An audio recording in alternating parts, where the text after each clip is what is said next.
Welcome back, everybody. Katie and I went for a quick trip into town early this morning to pick up some Amazon packages and to get the rest of the wood for the subfloor, which was two 2x10 8-footers, so that I could finish the blocking here. I did that off the camera. I'm sorry. I always like to bring you guys with us, but sometimes it's hard to juggle, and you guys have already seen all that. So I'm going to be continuing with the subfloor, but before I get any more kind of wood work done, I'm going to be experimenting with our insulation, which is called Reflectex, and we're going to be doing 2 layers of Reflectex, and theoretically it makes an R21 value. If you guys don't know insulation, that's thermal resistance, and I don't believe it, but we're going to put it in the floor anyway. We're going to be putting skirting on this cabin as well, and there's going to be insulation inside of that skirting as well. So if any of you are long-term viewers, you saw that in our last house we had skirting around our house, and inside of the skirting we had Reflectex, and it worked really well. The coldest I had ever seen it was 6 degrees above freezing, so 6 degrees centigrade. I don't know what that is in Fahrenheit. Sorry, guys. Sorry, American friends. Anyway, 6 degrees centigrade was the coldest I've ever seen it in there, and that's because the door was open in the coldest part of winter.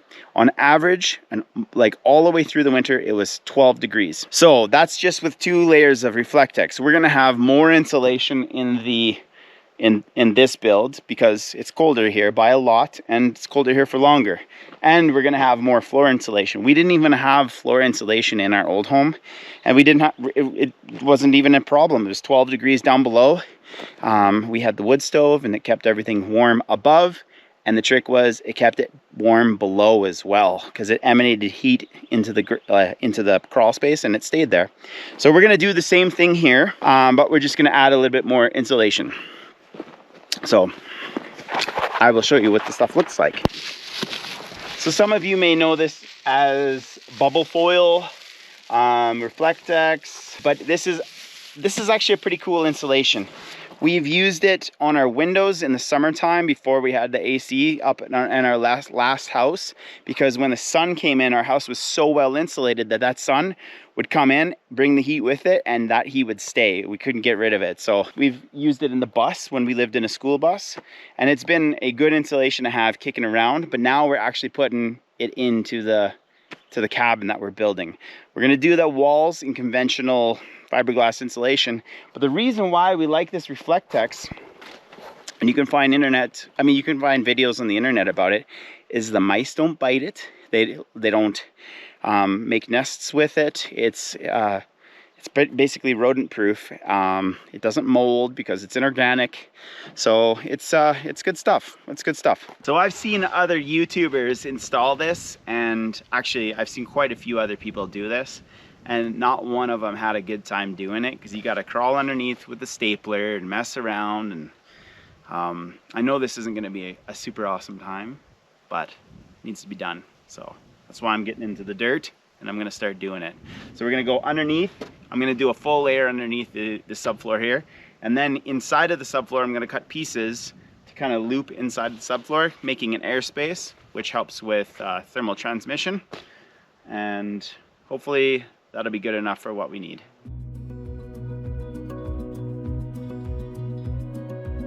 Nobody said it would be easy.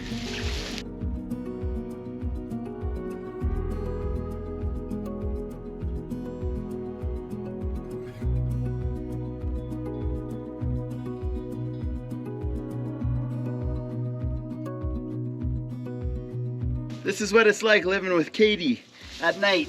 I gotta take the blanket and take it back, because she always steals it from me.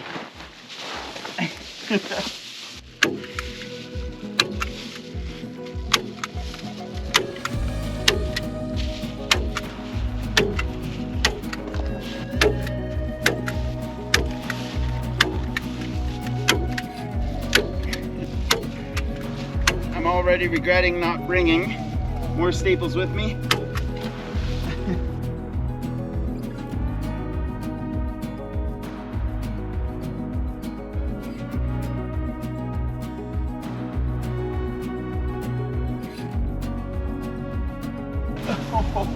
That's a big rock.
All right, well, that was a day rolling around in the dirt. But I've got the first layer. I've been thinking about what I'm actually doing here. I've got the first layer totally installed, totally taped from the underside. So that's essentially a proper vapor barrier. I'm low on material. I don't have enough to do the whole house, or whole cabin, I guess. Let's call it what it is. I don't have enough to do the whole cabin for a second layer on the inside, but I think that's okay because I'm going to insulate the skirting. The skirting is going to have R20 insulation in it, I think. I think that's what we were going to go with. So that should be plenty. So that's my story and I'm sticking to it. But that was not as bad as I thought it was going to be. It was just rolling around in rocks and dirt all day. But I'm glad that it's done now. So today, so you guys have reference, today is Monday. Friday, I believe Friday afternoon, starts raining. You see my problem here now? I've got a water belly underneath the house. So that means tomorrow I got to get the subfloor on, try to get some walls up, and get everything covered by Friday. Big task, tall order. We'll see how it goes. But I don't really have a choice because if it rains, which it's supposed to for 2 weeks, it's just going to go inside the subfloor and mess things up. So it's going to be a busy week.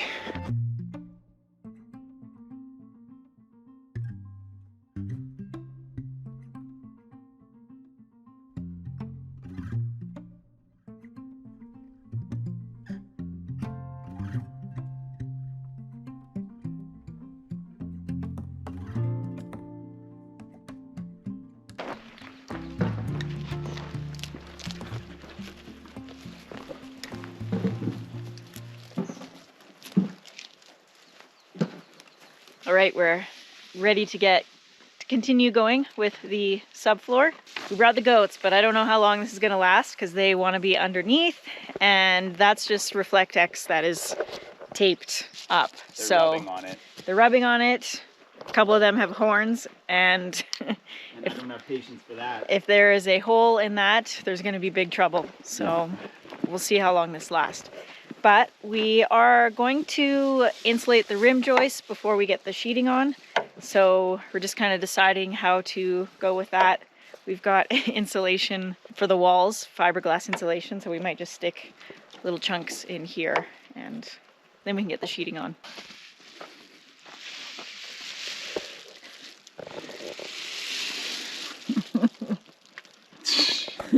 We can see where they go and where they rub because the Reflectex bumps up when on the unsupported part. All right, so this is our prototype. We're just cutting the fiberglass to the size, and then we're taping from the wood down to the Reflectex on the bottom, so it's sticky at the top and the bottom of the insulation. It should hold it in place, and I think it's working good.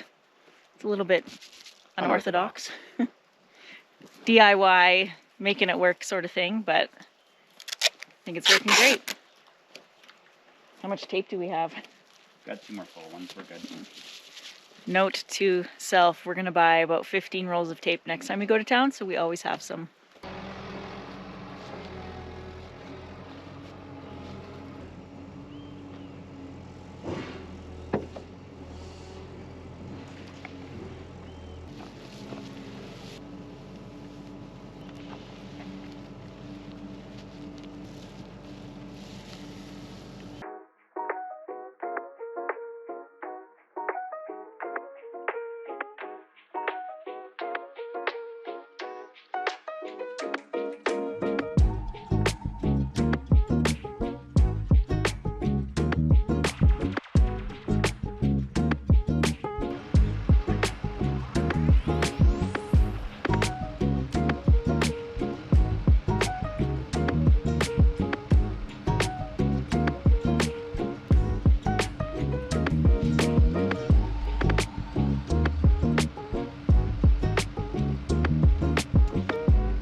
All right, 11:30, we're done the subfloor.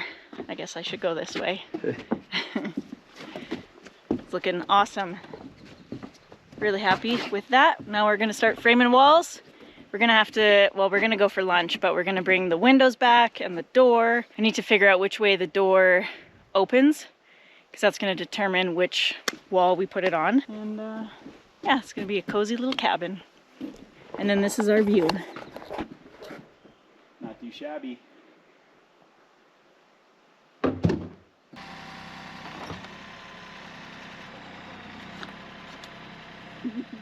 Pretty bouncy.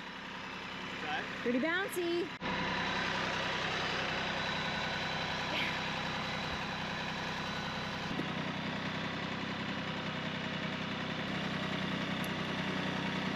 So we've done a quick layout before we start framing, just to figure out where our windows are gonna go. So we're gonna have our bedroom here. I think it's 8 by 11. No, it's 11 by 11.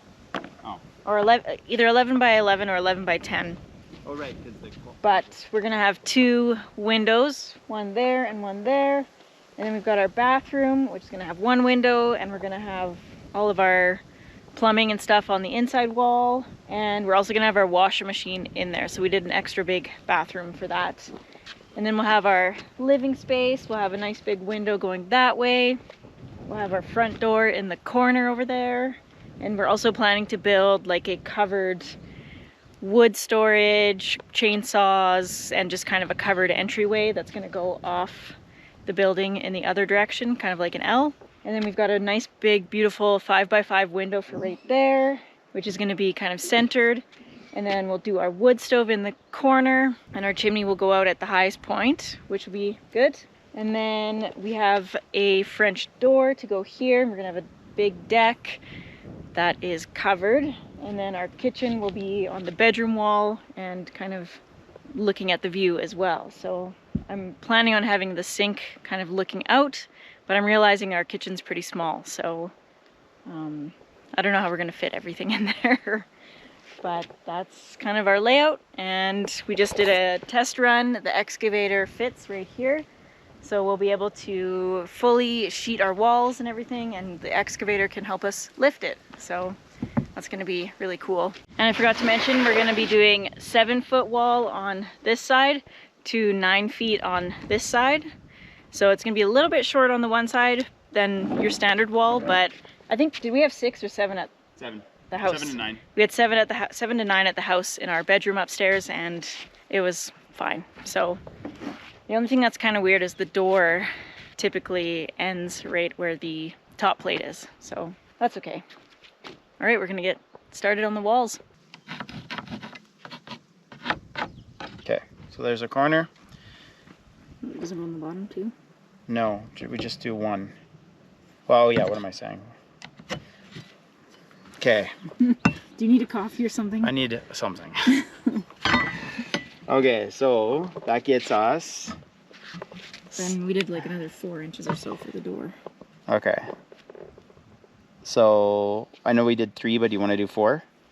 No, let's do 3. Okay. Because we want to. This could be wasted space if we don't. So this is our king. And that's our jack.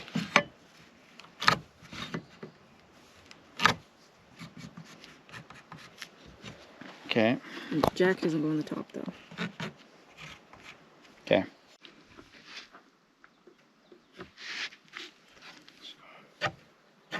It's really just the way it needs to be done. It's just like this. I've been making 2 marks this whole time. I don't think it really matters.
All right, we're getting close to being done with framing and just needing to get the sheeting on. We made a little bit of a change because we realized doing 7-foot studs means there's no space for headers on the door. The windows we would have been able to adjust, but the door is the door height. So we just went with regular stud size. So that means there's going to be a little less of a pitch on our roof, but it's going to be fine. This is such a sturdy building. We're not worried about snow loads building up. And the snow here is very powdery, and because it's so much colder, and we're going to have probably a dark metal roof. So it's going to slide off. There's a bit of wind here as well. The snow could blow off. So we're not worried about that. And we were going to lift this wall up today, but it is 6:10 and we're getting tired and hungry, and we haven't made any mistakes yet that we've noticed, at least. So, what? I put these on a bit of an angle, but I'll fix them. See, Greg's making mistakes now, so it's quitting time. But we're probably gonna square up the wall with some sheeting and have it ready so that tomorrow, which will be in the next video, we'll get the wall lifted. I'm really excited to get the windows in and everything. Yeah, just planning it all out is so exciting, and I just want to see it coming together. So we got a little bit more work, but then we'll be wrapping up the video. So make sure you've hit the thumbs up and subscribed by the end of the video, and we'll see you in the next one. Like that. Yeah, we're working backwards here. Okay, what do we got there? Not enough. Not enough. Okay. More. Come on down. That's not enough? Okay.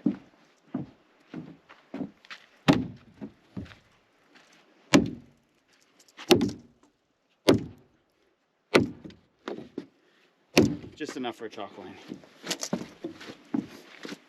It's already heavy.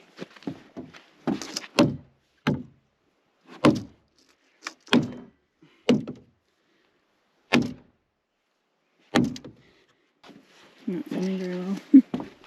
It looks like it's fine.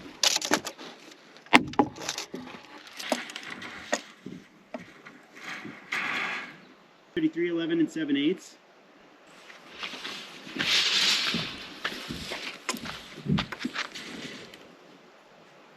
$33, 11 and 7/8. Winning! We know what we're doing.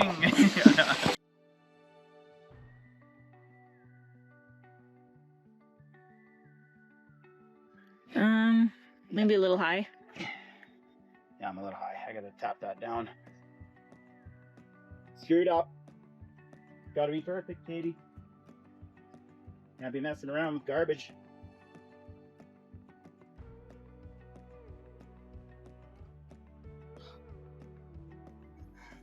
Does not accept. Does not accept. Go on the line now. There you go. That's fine. As long as we just go on top of the line. I don't like doing it like that.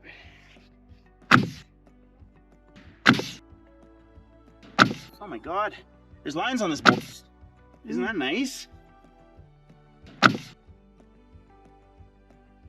You missed. I know.